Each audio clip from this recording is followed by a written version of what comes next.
રાજ્યપાલ શ્રી ગુજરાત રાજ્યના રાજ્ય કક્ષાના મંત્રી શ્રી ઉપસ્થિત છે. એમને સોગંદ વિધિ માટે આપની સમક્ષ રજૂ કરવાની અનુમતિ આપો તેવી વિનંતી છે. અનુમતિ. શ્રી કાંતિલાલ શિવલાલ અમૃતિયા, શ્રી રમેશભાઈ ભૂરાભાઈ કટારા, શ્રીમતી દર્શનાબેન મુકેશભાઈ વાઘેલા, હું કાંતિભાઈ શિવલાલભાઈ અમૃતિયા. બોલો ના નામ આપનું. હું કાંતિભાઈ શિવલાલભાઈ અમૃતિયા. अपना अपना बोलो ना, अपना अपना नाम बोलिए. હું રમેશભાઈ ભૂરાભાઈ કટારા. હું શ્રી પંડિત દર્શનાબેન મુકેશભાઈ વાઘેલા ઈશ્વરના નામે સોગંદ લઉં છું કે ઈશ્વરના નામે સોગંદ લઉં છું કે કાયદાથી સ્થાપિત ભારતના સંવિધાન પ્રત્યે કાયદાથી સ્થાપિત ભારતના સંવિધાન પ્રત્યે હું સાચી શ્રદ્ધા અને નિષ્ઠા ધરાવીશ. સાચી શ્રદ્ધા અને નિષ્ઠા ધરાવીશ. હું ભારતના સાર્વભૌમત્વનું અને અખંડતાનું સમર્થન કરીશ. ભારતના સાર્વભૌમત્વનું અખંડતાનું સમર્થન કરીશ.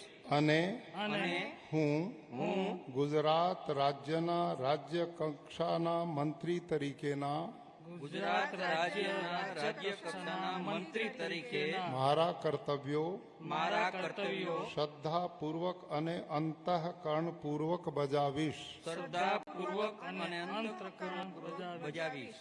અને અને ભય કે પક્ષપાત રાગ કે દ્વેષ વિના તમામ લોકો સાથે સંવિધાન અને કાયદા અનુસાર ન્યાયપૂર્વક વર્તીશ.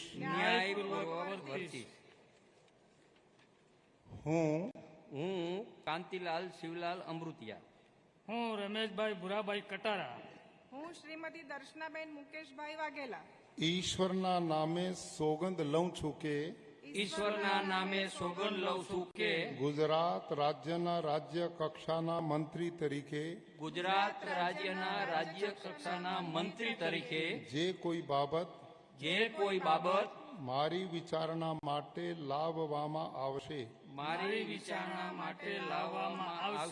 અથવા મારા જાણવામાં આવશે તેની જાણ એવા રાજ્ય કક્ષાના મંત્રી તરીકેના મારા કર્તવ્યોના યોગ્ય પાલન માટે આવશ્યક હોય તે સિવાય પ્રત્યક્ષ કે પરોક્ષ રીતે કોઈ પણ વ્યક્તિ અથવા વ્યક્તિઓને કરીશ નહીં અથવા તેની કે તેમની આગળ તેને પ્રકટ કરીશ નહીં.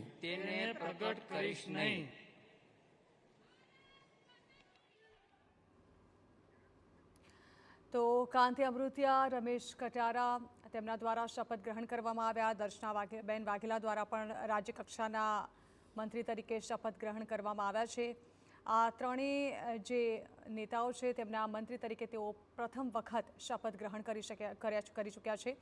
તેઓ નવા ચહેરા તરીકે તેઓનો મંત્રીમંડળમાં સમાવેશ કરવામાં આવ્યો છે, જેમાં દર્શનાબેન વાઘેલા ડેપ્યુટી મેયર તરીકેની ભૂમિકા પણ અમદાવાદમાં ભજવી ચૂક્યા છે. કાંતિ અમૃતિયા પણ મોરબીથી લગાતાર 17 વખત ચૂંટણી જીત્યા છે અને તેઓ લગાતાર મોરબીમાં ભાજપનું સારું એવું પ્રતિનિધિત્વ કરતા રહ્યા છે. રમેશ કટારા તેઓ પણ જે છે તેઓને પહેલીવાર આ ચાન્સ આપવામાં આવ્યો છે અને તેઓએ 2021માં વિધાનસભાના દંડક તરીકેની ભૂમિકા પણ નિભાવી છે. જણાવી દઈએ કે દાહોદથી તેઓ ધારાસભ્ય છે. દાહોદની ફતેપુરાની એસટી બેઠક પરથી તેઓ ધારાસભ્ય છે અને 2012માં તેઓ પ્રથમ વખત ચૂંટણી જીત્યા હતા. 2017 અને 2022માં પણ સતત તેઓ ત્રીજી વખત ત્યાંથી ધારાસભ્ય છે અને વિધાનસભાના દંડક તરીકેની ભૂમિકા પણ તેઓ ભજવી ચૂક્યા છે.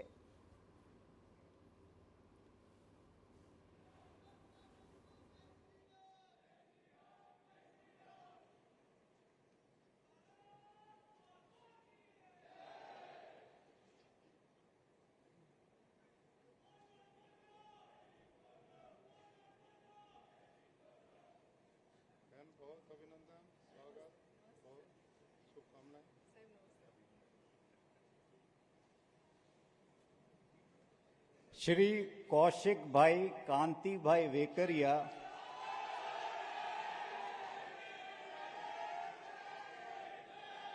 શ્રી પ્રવીણ કુમાર ગોરધનભાઈ માળી, ડોક્ટર જયરામભાઈ ચેમાભાઈ ગામેત,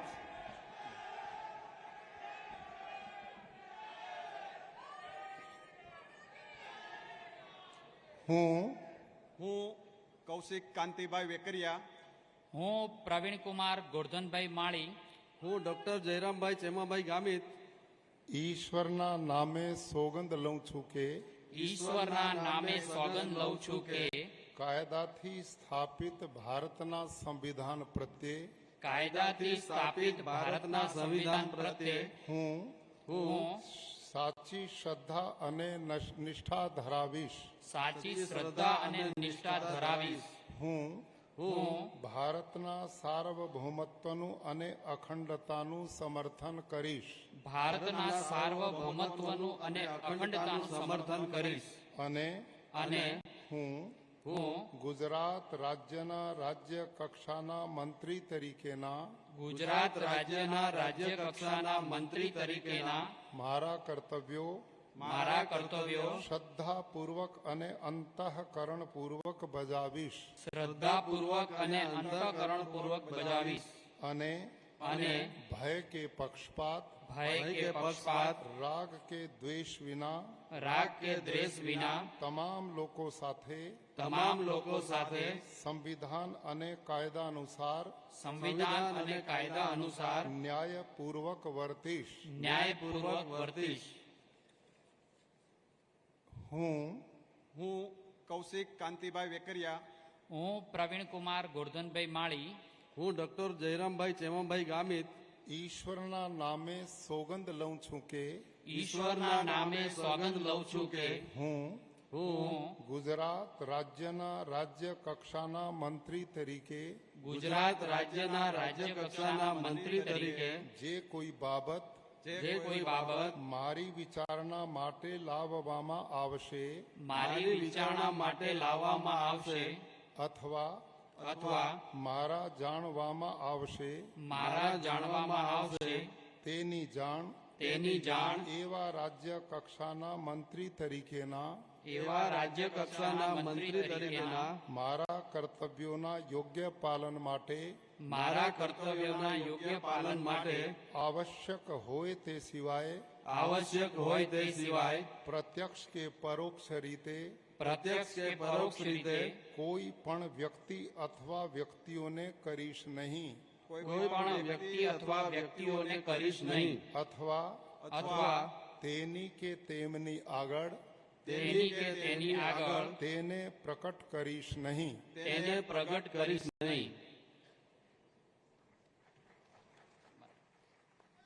મંત્રી તરીકે 3 મંત્રીઓએ શપથ ગ્રહણ કર્યા છે, જેમાં જયરામ ગામિત, કૌશિક વેકરિયા અને પ્રવીણ માળી તેઓનો સમાવેશ થાય છે.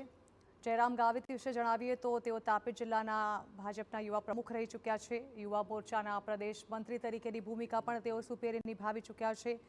ખેતી અને પશુપાલનના વ્યવસાય સાથે સંકળાયેલા રહ્યા છે અને તાપી નિઝર બેઠક પરથી તેઓ ધારાસભ્ય છે. પ્રવીણ માળી કે જેઓએ પણ રાજ્યકક્ષાના મંત્રી તરીકે શપથ ગ્રહણ કર્યા, જેઓ ડીસા નગરપાલિકાના પ્રમુખ તરીકેની ભૂમિકા ભજવી ચૂક્યા છે. તેઓ ગોરધનજી વાડીના પુત્ર છે. ગળથુથીમાં રાજકારણ આવ્યું છે. યુવા વયથી ડીસા ભાજપમાં સંગઠનમાં તેઓએ મહત્વની ભૂમિકા ભજવેલી છે. વાત